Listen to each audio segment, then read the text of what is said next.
तो दिल्ली आतंकी हमले की जांच का दायरा कई राज्यों तक पहुंच चुका है। फंडिंग से लेकर टेरर मॉड्यूल के काम करने के तरीके को लेकर लगातार खुलासे हो रहे हैं।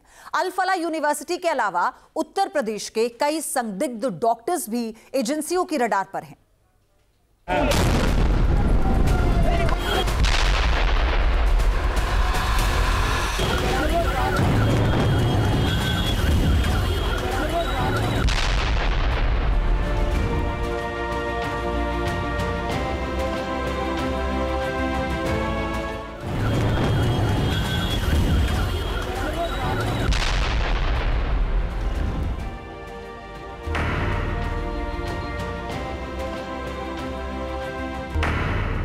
जांच में पता चला है कि अल फलाह यूनिवर्सिटी टेरर नेटवर्क से जुड़े डॉक्टर्स ने विस्फोटक जुटाने के लिए सेल्फ फंडिंग की थी।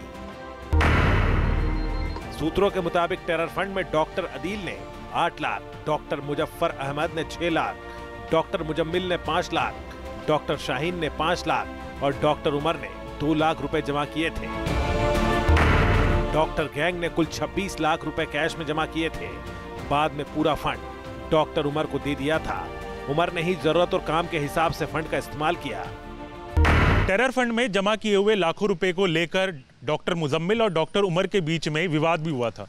दरअसल इन दोनों के बीच में पहले ही तय किया गया था, जो तमाम जिम्मेदारियां बांटी गई थी उसमें डॉक्टर उमर को और डॉक्टर मुजम्मिल को भी कई जिम्मेदारियां दी गई थी। डॉक्टर मुजम्मिल के ऊपर ये जिम्मेदारी थी कि वो विस्फोटक के लिए सामग्री जो है वो लेकर आएगा, और ऐसे में जब वो पैसे मांगने उमर के पास जाता है तो उन दोनों के बीच टकराव हो जाता है। हालांकि बाद में 9 से 3 लाख रुपए का एनपीके डॉक्टर मुजम्मिल ने ही खरीदा था, और इसके बाद डॉक्टर उमर ने विस्फोटक, डिवाइस और रिमोट बनाने की जिम्मेदारी आतंकी उमर को मिली थी। आतंकी मुजम्मिल ने जांच एजेंसियों के सामने कबूला कि दिल्ली समेत कई शहरों में धमाके की साजिश साल 2023 से ही रची गई थी। 2 साल से ब्लास्ट के लिए विस्फोटक का इंतजाम कर रहे थे। धमाके से पहले किसी को शक न हो, इसका भी पूरा ख्याल रखा जा रहा था। इसलिए टेरर एक्टिविटी के लिए अल फलाह यूनिवर्सिटी और उसके आसपास के इलाके को चुना गया। व्हाइट कॉलर टेरर मॉड्यूल को मजबूत करने और ज्यादा से ज्यादा लोगों को जोड़ने का काम भी 2023 से ही तेज किया गया। टेरर नेटवर्क का सेंटर रही अल फलाह यूनिवर्सिटी के कई डॉक्टर एनआईए की रडार पर है। यूनिवर्सिटी में ऐसे स्टाफ को भी तलाशा जा रहा है जो आतंकी उमर और मुजम्मिल से लगातार संपर्क में थे। एजेंसी ने कुछ संदिग्धों के बयान भी दर्ज किए हैं, लेकिन एक ही मुद्दे पर अलग अलग बयान होने से शक गहरा रहा है। वहीं 10 नवंबर के बाद यूनिवर्सिटी से जुड़े कई डॉक्टर और कर्मचारियों के गायब होने की जानकारी मिली है। एनआईए की जांच में रोज नए खुलासे होते हुए नजर आ रहे हैं। अल फलाह यूनिवर्सिटी पर लगातार शिकंजा कसा जा रहा है। बात अगर अल फलाह यूनिवर्सिटी के स्टाफ की जाए तो लगभग 12 डॉक्टरों के स्टेटमेंट यानी कि बयान दर्ज किए गए हैं, जो आपस में एक दूसरे से मैच नहीं कर पा रहे हैं।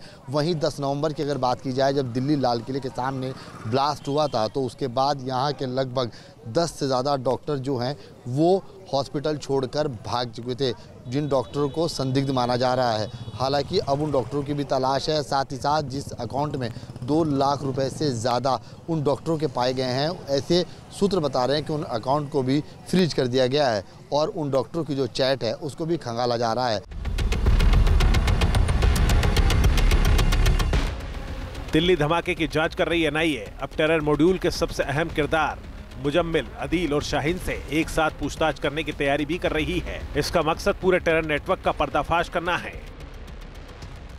ऐसा सूत्र बता रहे हैं कि जो डॉक्टर आदिल, डॉक्टर मुजम्मिल और डॉक्टर शाहीन हैं, इन तीनों को से भी पूछताछ अब आमने सामने बिठाकर हो सकती है, क्योंकि डॉक्टर शाहीन की अगर बात की जाए तो डॉक्टर शाहीन से भी कई बार वार्तालाप की जा चुकी है। एनआईए को जिस तरह से जानकारी मिल रही है, वो जानकारी अब उनको एक साथ भी देनी होगी। उनके बयान भी आपस में आमने सामने बिठाकर दर्ज हो सकते हैं, ऐसा सूत्र बता रहे हैं। और उनको बिल्डिंग नंबर 17 कमरा नंबर 13 अल फलाह यूनिवर्सिटी के अंदर भी लाया जा सकता है, जहाँ से तमाम जो साक्ष्य हैं वो मिले थे, जिसके अंदर में मोबाइल, लैपटॉप, हार्ड डिस्क आदि ऐसे डिजिटल उपकरण शामिल थे।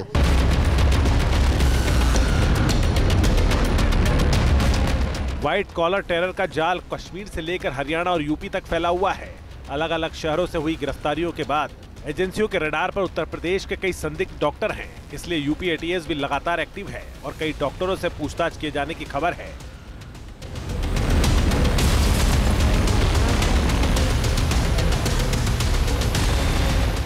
दिल्ली ब्लास्ट मामले में एनआईए द्वारा मिले इनपुट के आधार पर यूपी एटीएस ने जांच अब और ज्यादा तेज कर दी है।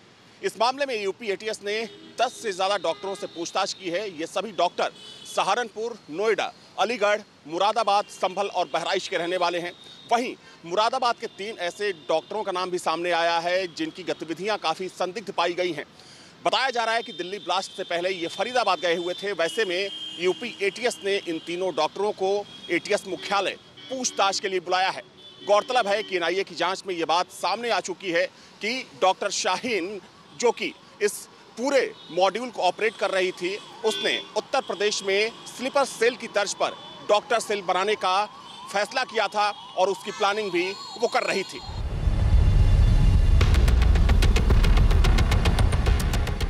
दिल्ली धमाके की जांच का दायरा तेजी से बढ़ रहा है। जांच एजेंसियों की नजर अब आईआईटी कानपुर के एक रिसर्च स्कॉलर पर है जो 15 दिनों से लापता बताया जा रहा है। छात्र जम्मू कश्मीर का रहने वाला है। ऐसे में उसके अचानक लापता होने से एजेंसियों का शक गहरा गया है।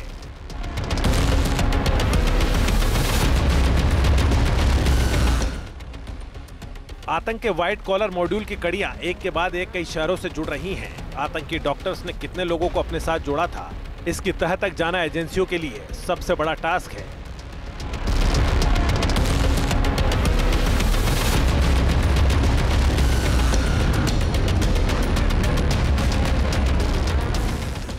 लिहाजा उसी दिशा में तेजी से काम किया जा रहा है।